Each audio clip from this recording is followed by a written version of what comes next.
ਕਿਸੇ ਵੀ ਚੀਜ਼ ਦੀ ਹੋ ਸਕਦੀ ਹੈ, ਫਿਰ ਚਾਹੇ ਉਹ ਖਾਣ ਵਾਲੀ ਕੋਈ ਚੀਜ਼ ਹੋਵੇ, ਸ਼ਾਪਿੰਗ ਦੀ ਕੋਈ ਥਾਂ ਹੋਵੇ ਜਾਂ ਫਿਰ ਇਨਵੈਸਟਮੈਂਟ ਦੀ ਕੋਈ ਆਪਸ਼ਨ। ਜਿਵੇਂ ਇਹਨਾਂ ਦਿਨਾਂ 'ਚ ਮਿਊਚੁਅਲ ਫੰਡਸ ਦੀ ਹਾਈਪ ਇੰਨੀ ਜ਼ਿਆਦਾ ਹੈ ਕਿ ਸੋਸ਼ਲ ਮੀਡੀਆ ਤੇ ਰੀਲਸ ਦਾ ਹਾੜ ਆਇਆ ਹੋਇਆ ਹੈ। 60 ਸੈਕਿੰਡ ਵਿੱਚ ਕੋਈ ਲੱਖਾਂ ਕਮਾਉਣ ਦੀ ਗੱਲ ਕਰ ਰਿਹਾ ਹੈ ਤਾਂ ਕੋਈ ਕਰੋੜਾਂ। ਪਰ ਕੀ ਇਸ ਦੀ ਇੰਨੀ ਹਾਈਪ ਹੋਣੀ ਚਾਹੀਦੀ ਹੈ? ਕੀ ਹੈ ਇਸ ਹਾਈਪ ਦੀ ਅਸਲੀਅਤ? ਕੀ ਹੈ ਮਿਊਚੁਅਲ ਫੰਡਸ ਦੇ ਰਿਟਰਨਸ ਦਾ ਸੱਚ? ਅਤੇ ਕਿਹੜਾ ਤਰੀਕਾ ਦਿਵਾਏਗਾ ਮਿਨੀਮਮ ਰਿਸਕ ਤੇ ਮੈਕਸਿਮਮ ਰਿਟਰਨ? ਇਸ ਤੇ ਅੱਜ ਗੱਲ ਕਰਾਂਗੇ ਪੈਸਾ ਵਸੂਲ ਵਿੱਚ। ਤਾਂ ਮਿਊਚੁਅਲ ਫੰਡਸ ਕੀ ਹੁੰਦੇ ਨੇ, ਕਿਵੇਂ ਕੰਮ ਕਰਦੇ ਨੇ, ਕਿੰਨੇ ਤਰ੍ਹਾਂ ਦੇ ਹੁੰਦੇ ਨੇ ਅਤੇ ਇਹਨਾਂ 'ਚ ਟੈਕਸ ਦਾ ਕੀ ਫੰਡਾ ਹੈ? ਇਸ ਤੇ ਅਸੀਂ ਪਹਿਲਾਂ ਹੀ ਗੱਲ ਕਰ ਚੁੱਕੇ ਹਾਂ, ਪਰ ਜੇ ਕਿਸੇ ਵਜ੍ਹਾ ਤੋਂ ਪੈਸਾ ਵਸੂਲ ਦਾ ਉਹ ਐਪੀਸੋਡ ਤੁਹਾਡੇ ਤੋਂ ਮਿਸ ਹੋ ਗਿਆ ਤਾਂ ਲਿੰਕ ਡਿਸਕ੍ਰਿਪਸ਼ਨ ਬਾਕਸ ਵਿੱਚ ਮਿਲ ਜਾਵੇਗਾ। ਹੁਣ ਅੱਜ ਦੀ ਥੀਮ ਤੇ ਵਾਪਸ ਆਉਂਦੇ ਹਾਂ, ਕੋਸ਼ਿਸ਼ ਕਰਾਂਗੇ ਉਸ ਪਹੇਲੀ ਨੂੰ ਸੁਲਝਾਉਣ ਦੀ ਜੋ ਮਿਊਚੁਅਲ ਫੰਡਸ ਵਿੱਚ ਬੈਸਟ ਰਿਟਰਨ ਦਿਵਾਏਗੀ, ਯਾਨੀ ਸਿਪ ਜਾਂ ਲੰਪਸਮ।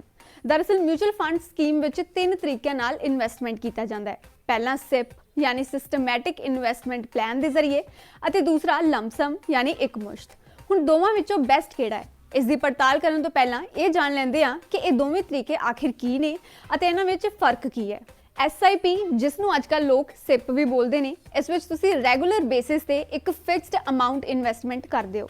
ਇਹ ਇਨਵੈਸਟਮੈਂਟ ਵੀਕਲੀ, ਮੰਥਲੀ, ਕੁਆਟਰਲੀ ਜਾਂ ਈਅਰਲੀ ਬੇਸਿਸ ਤੇ ਕਰ ਸਕਦੇ ਹੋ, ਜਦਕਿ ਲਮਸਮ ਵਿੱਚ ਤੁਸੀਂ ਇੱਕ ਵਾਰ ਵਿੱਚ ਹੀ ਪੂਰੀ ਰਕਮ ਨਿਵੇਸ਼ ਕਰਦੇ ਹੋ।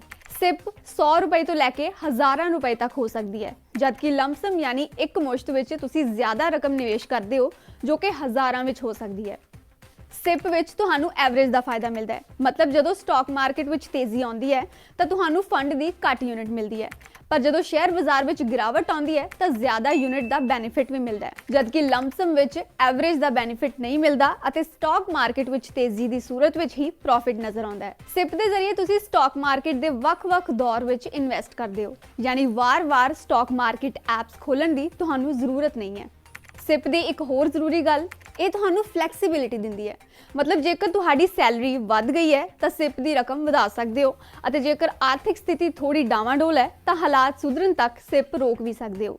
ਹੁਣ ਗੱਲ ਕਰਦੇ ਹਾਂ ਕਿ ਦੋਵਾਂ ਵਿੱਚੋਂ ਕੀ ਬਿਹਤਰ ਹੈ। ਜੇਕਰ ਤੁਸੀਂ ਅਜਿਹੇ ਸਮੇਂ ਵਿੱਚ ਮਿਊਚੁਅਲ ਫੰਡਸ ਵਿੱਚ ਇਨਵੈਸਟ ਕਰਦੇ ਹੋ ਜਦੋਂ ਬਾਜ਼ਾਰ ਵਿੱਚ ਆਮ ਤੌਰ ਤੇ ਤੇਜ਼ੀ ਦਾ ਰੁਖ ਹੈ, ਜਿਵੇਂ ਕਿ ਕੋਵਿਡ ਮਹਾਮਾਰੀ ਵਿੱਚ ਬਾਜ਼ਾਰ 'ਚ ਵੱਡੀ ਗਿਰਾਵਟ ਤੋਂ ਬਾਅਦ ਤੇਜ਼ੀ ਨਾਲ ਹੋਇਆ ਵਾਧਾ, ਤਾਂ ਉਸ ਗਿਰਾਵਟ ਦੇ ਦੌਰਾਨ ਜੇਕਰ ਤੁਸੀਂ ਲਮਸਮ यानी एक मुश्त इन्वेस्टमेंट का रस्ता अपनाया हुंदा ਤਾਂ ਸਿਪ ਦੇ ਮੁਕਾਬਲੇ ਜ਼ਿਆਦਾ ਪ੍ਰੋਫਿਟ ਜਨਰੇਟ ਕਰ ਸਕਦੇ ਸੀ। ਜਾਣਕਾਰ ਕਹਿੰਦੇ ਨੇ ਕਿ ਸਿਪ ਜਾਂ ਲਮਸਮ ਨਿਵੇਸ਼ ਕਿਹਦੇ ਰਾਹੀਂ ਕਰਨਾ ਹੈ, ਇਸ ਦਾ ਫੈਸਲਾ ਕੁਝ ਫੈਕਟਰਸ ਨੂੰ ਧਿਆਨ ਵਿੱਚ ਰੱਖ ਕੇ ਹੀ ਕਰਨਾ ਚਾਹੀਦਾ ਹੈ।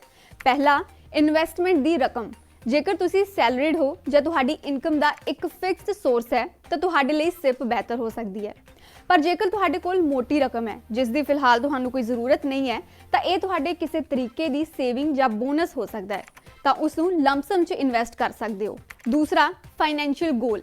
ਤੁਹਾਡੇ ਬੱਚੇ ਨੇ ਅਤੇ ਉਹਨਾਂ ਦੀ ਪੜ੍ਹਾਈ ਜਾਂ ਵਿਆਹ ਦੀ ਫਾਈਨੈਂਸ਼ੀਅਲ ਪਲੈਨਿੰਗ ਤੁਸੀਂ ਹੁਣ ਤੋਂ ਹੀ ਕਰਨੀ ਹੈ, ਜਾਂ ਫਿਰ ਆਪਣੀ ਰਿਟਾਇਰਮੈਂਟ ਦੀ, ਤਾਂ ਤੁਸੀਂ ਸਿਪ ਦਾ ਸਹਾਰਾ ਲੈ ਸਕਦੇ ਹੋ। ਅੱਜ ਕੱਲ੍ਹ ਇੰਟਰਨੈਟ ਤੇ ਸਿਪ ਕੈਲਕੂਲੇਟਰ ਹੈ ਜੋ ਲਗਭਗ ਦੱਸ ਦਿੰਦੇ ਨੇ ਕਿ ਕਿੰਨੇ ਇਨਵੈਸਟਮੈਂਟ ਤੇ ਤੁਹਾਨੂੰ ਕਿੰਨੇ ਸਾਲ ਵਿੱਚ ਕਿੰਨੀ ਰਕਮ ਮਿਲ ਸਕਦੀ ਹੈ। जोखिम है इसलिए संभाल के, शेयर बाजार है तो जोखिम भी होगा, इसलिए म्यूचुअल फंड्स भी सोच समझ के चुनने चाहिए ने। जिथे इक्विटी म्यूचुअल फंड्स दे लई सिप बेहतर मनी जाती है, उत्थे डेट म्यूचुअल फंड्स दे विच निवेश दे लई लमसम दा राह चुन सकते हो। उम्मीद है सिप जां लमसम ये पहेली काफ़ी हद तक सुलझ गई होगी। पैसा वसूल दे इस एपीसोड विच इन्ना ही।